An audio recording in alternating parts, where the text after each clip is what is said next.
The morning my brother and his wife left me at a resort in Cancun with no wallet, no phone, and a story they'd already started telling everyone back home, I was still standing at the concierge desk, trying to explain the situation without crying. I didn't cry. That's the part they miscalculated. My name is Mara Calloway. I'm 32 years old, and I have spent most of my adult life being the steady one in a family that rewarded chaos. The one who picked up tabs, covered emergencies, showed up early and left late. That week in Mexico was supposed to be a birthday trip for my mother, funded mostly by me, planned entirely by me the same way everything in our family was funded and planned mostly by me. My brother Derek is 4 years older and has never once asked how I was doing without needing something in return. His wife, Cassandra, has smiled at me the way cats look at birds for as long as I've known her. My mother, Sandra, has always chosen peace over truth, which means she's always chosen Derek over me without ever having to say it.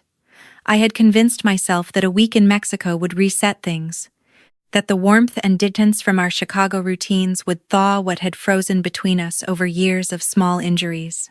On the fourth morning, I declined to wire $2,000 to cover Derek's credit card before the trip was over. He'd already borrowed $12,000 from me that year, money for a contractor he swore would pay him back, money for a certification course he never finished, money I'd stopped keeping track of because tracking it hurt too much. When I said no at breakfast, calmly and without apology, the table went still the way it does before something irreversible happens. By the time I came back from the beach an hour later, their rooms were checked out. My phone, which I'd left charging in the common suite, was gone. My wallet had been on the nightstand in the room Derek and Cassandra had insisted I share with them to save costs. Gone. The resort manager apologized sincerely and told me that the other guests in my party had checked out 30 minutes earlier and settled their own bills only. The balance on the shared suite 4 nights at premium rate sat under my name alone. I stood in the lobby with wet hair and a cover-up over my swimsuit and tried to stay methodical. I explained the situation to the front desk twice. A security officer was polite but unhelpful. My passport was in the safe in the checked-out room. Resort policy required a key that had already been returned. They were working on recovery, they said. It could take time. That's when the woman at the end of the concierge desk turned and looked at me directly.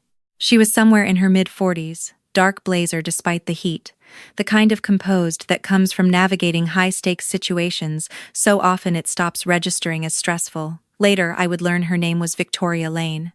At that moment, I only knew she'd been watching for a few minutes and had the expression of someone doing a quiet calculation. "Corporate event planner?" she asked, not unkindly.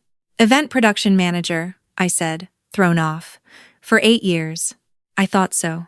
The way you were talking to the manager organized under pressure, not reactive." She glanced at the desk, then back at me. "I have a problem I need solved in the next 72 hours and a staff member who just told me she's in the hospital in Guadalajara. I also have the resources to get your situation sorted immediately." She extended a hand. "Victoria Lane. I run a private equity firm out of Boston. I'm here because we're holding a leadership summit for our top 50 portfolio companies in 3 days. The woman who is coordinating it is not going to make it back." I shook her hand. "What's the summit?" 2-day conference. 80 guests, main ballroom, 3 breakout tracks, 5 keynotes including a sitting senator who is going to be in a very bad mood if the AV situation I've been hearing about isn't resolved. She paused. "I'll cover your resort balance, get your passport retrieved, put you on company return travel, and pay you $20,000 for the 3 days, plus expenses." "I need to call my cousin first," I said. "She's my emergency contact. I need her to know I'm not missing." Victoria nodded and handed me her phone without hesitation. That was the first thing that told me she was serious. I called my cousin, Renata, who answered on the second ring with the particular tone of someone who already suspected something had gone wrong. I told her I was safe, in Cancun, and that I'd explain everything. She made me promise twice before she let me off the line. What she said before I hung up settled something in my chest. "Your mom has already been calling people. She's saying you had some kind of episode, that you've been struggling since the promotion and the breakup, and she's worried you're not in a good place to be handling money." I stood very still with Victoria's phone in my hand. "Take your time," Victoria said quietly. I handed the phone back. The promotion she's referring to is me becoming director of operations at my company 14 months ago. The breakup was mutual, almost 2 years ago. I am in an excellent position to handle money, including the trust my grandfather left me that my brother has been trying to get co-management rights on for 3 years. Victoria's expression didn't change much, but something in it sharpened. Family making moves while you're out of reach. Apparently. Then you have 2 reasons to get back quickly. She gestured toward the elevator. Let's get your passport and get you settled. I'll need your answer in the next hour. The suite they'd secured for her was 3 floors above mine had been, quiet and cool, with a working desk and a view of the pool below. While a resort manager, accompanied by a supervisor, retrieved my passport from the secured lost and found system Victoria had, without fuss, made 2 phone calls that cut through what had been presented to me as an hours-long process. I sat at the desk and started asking questions about the summit. The problems were layered but not unfamiliar. The AV vendor had sent a junior tech team without the lead engineer who'd been contracted. The senator's office had emailed a revised speaking slot request that nobody had formally acknowledged. One of the breakout rooms had been double-booked with a corporate group from Houston. The printed program materials referenced a panel that had been restructured 2 weeks ago and never updated. These were the kinds of things that unraveled events entirely when nobody caught them early enough. I caught them all within 40 minutes of looking at the folder. Send me the full vendor contact list and the original run of show, I told Victoria. And I need direct access to the hotel's event coordinator, not the general manager. She made the introduction within the hour. By the time I sat down to dinner that night in the hotel restaurant, the first real food I'd eaten since breakfast, seated across from Victoria and her 2 senior associates, the AV situation was on its way to being corrected. The senator's office had received a formal acknowledgement with a revised program, and the Houston group had been offered a complimentary room upgrade in exchange for yielding the breakout space. Victoria's associates kept looking at each other with the particular expression of people watching something they hadn't expected. "You're fast," one of them said. "I've been doing this since I was 23, I said. Also, I was very motivated today. That got a small laugh from Victoria. What I hadn't said was that the entire time, sitting in the back of my mind like a pilot light that wouldn't go out, was what Renata had told me. My mother making calls, my brother telling a story. The trust my grandfather had set up specifically for me, a commercial property in Lincoln Park he'd bought in 1987, the one my grandmother had always said was meant to give me independence because my grandfather had understood something about my family that he never said out loud. I borrowed a resort laptop after dinner and looked up the trust terms for the first time in 2 years.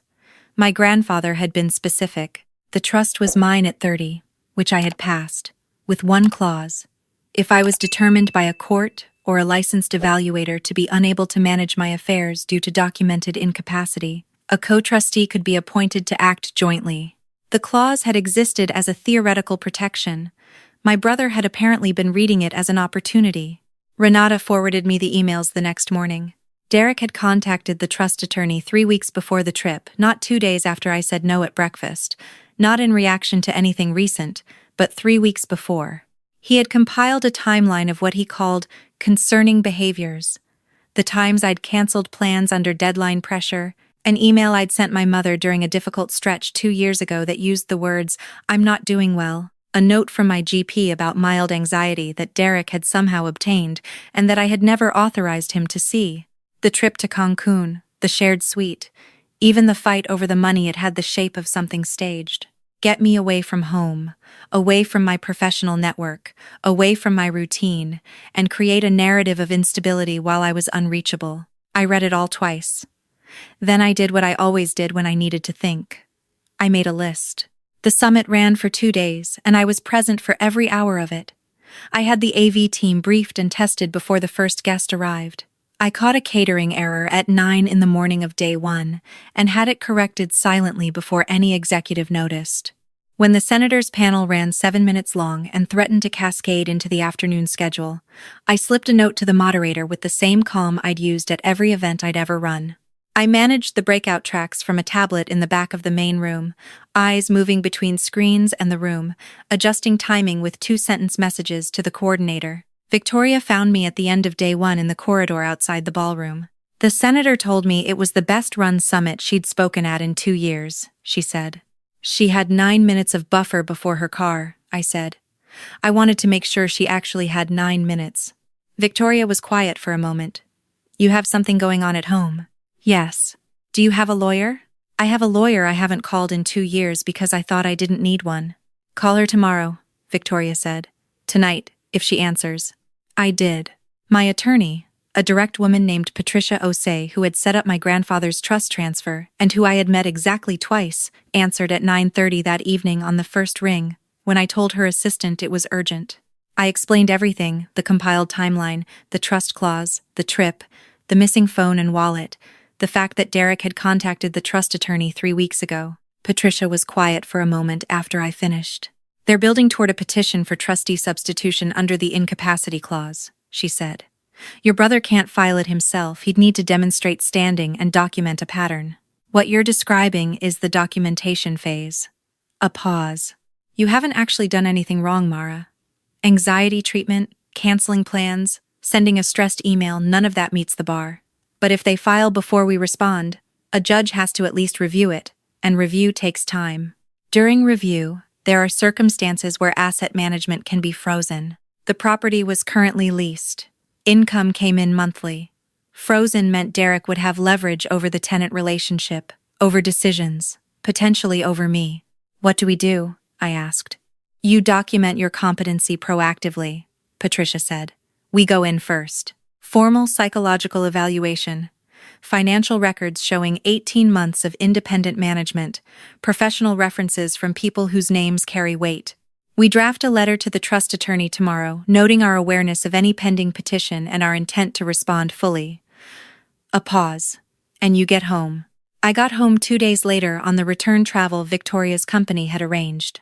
The Chicago airport in late afternoon, gray November light coming through the terminal windows, felt nothing like Paris, no stranger, no limousine, no dramatic scene. Just me pulling a borrowed rolling bag through arrivals and texting Renata to say I'd landed. Renata was waiting at the curb. She'd already been working. Without being asked, she had saved every text my mother had sent her in the 3 days I was unreachable, a record of the narrative being constructed in real time. The wording shifting subtly from, she's not answering to, we're worried about her judgment to Derek, says it's not the first time. She handed me her phone in the car. I read every message twice and forwarded them to Patricia before we'd left the airport. The psychological evaluation happened the following week. Dr.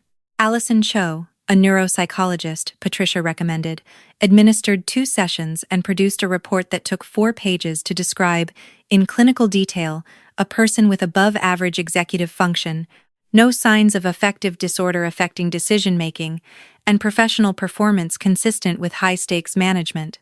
I had brought 3 years of client reviews, 2 industry awards, and a letter from my company's CEO that Patricia had suggested, and that my CEO, to her credit, wrote without hesitation.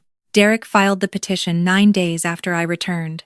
Patricia had anticipated the timing almost exactly. The response we filed the following morning was 46 pages.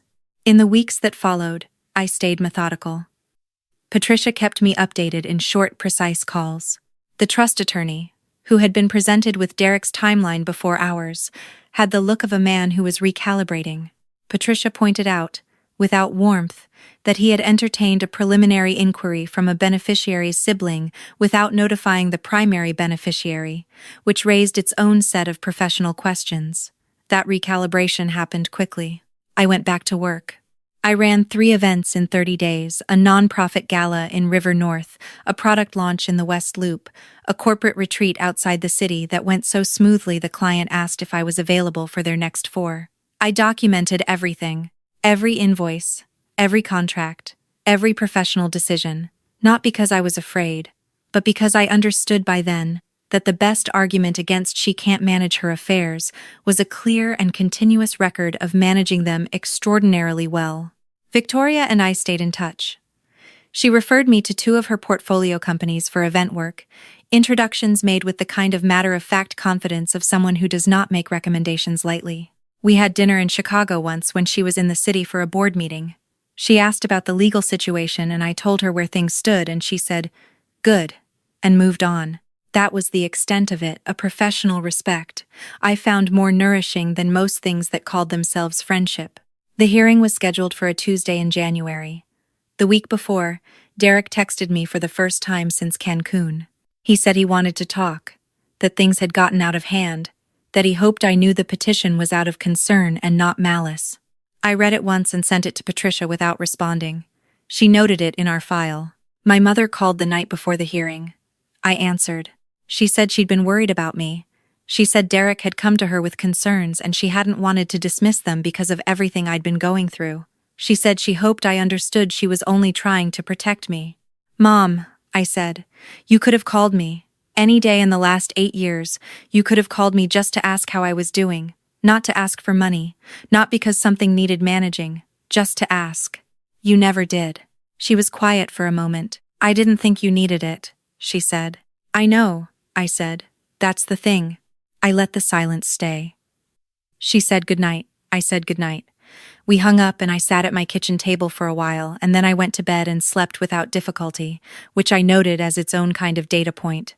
The judge dismissed the petition the next morning in under 20 minutes. The documentation Patricia presented, the evaluation, the financial records, the professional history, the letters, the evidence that the petition had been preceded by a 3-week preparation period before any triggering event established, clearly that the filing did not meet the evidentiary threshold required under Illinois trust law. The judge noted that the statutory protection against incapacity petitions filed without adequate cause existed for precisely this reason. She did not impose sanctions, but the word adequate sat in the air of the courtroom with some weight. Derek's lawyer said something quietly to him as they stood to leave. Derek looked at the floor. I walked out with Patricia into the gray January morning, and she shook my hand and said, "Well done," and meant it technically, and I thanked her, and meant it entirely. The aftermath was quieter than I expected. Not dramatic, not immediate. My mother texted 2 weeks later to say she was sorry for how things had gone. I replied that I appreciated her saying so, and that I needed some time. Renata reported that Derek and Cassandra had become noticeably less social at family gatherings, the kind of social withdrawal that happens when the story you've been telling about someone turns out not to hold. 2 cousins who had apparently been shown Derek's compiled evidence months ago came to me separately, unprompted, to say they'd felt something was off about it. I didn't pursue additional legal action. Patricia had left it open. I let it close. The Lincoln Park property continued generating income every month. I used the first quarter's earnings to hire my first full-time employee, a logistics coordinator named Jules, who was organized in the same instinctive way I was and who, within 6 weeks, had rebuilt my vendor database from scratch and restructured my invoicing system in a way that saved me approximately 4 hours a week. By spring, I had more inquiries than I could take on alone. By summer, I turned down 2 projects because the calendar was full, which had never happened before. Victoria flew in for a conference in June, and I organized a dinner for 12 of her colleagues at a private dining room in the West Loop.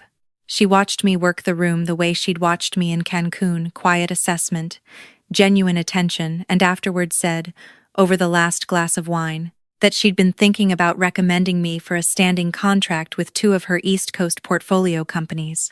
What would that look like? I asked. 4 events per year, minimum. Probably 6. One of them is an annual investor conference in Newport that has been understaffed in production for 3 years in a row. She looked at me steadily. You'd need to bring your team. I'm building my team, I said. I know, she said. That's why I'm asking now. We shook on it over the table.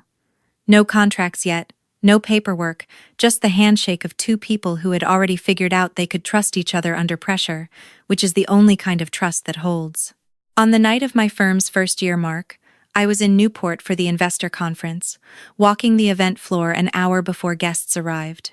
The Atlantic was visible through the ballroom windows, the sky going that particular shade of deep blue that exists for about 20 minutes in early evening before it turns dark. Jules was checking the AV setup.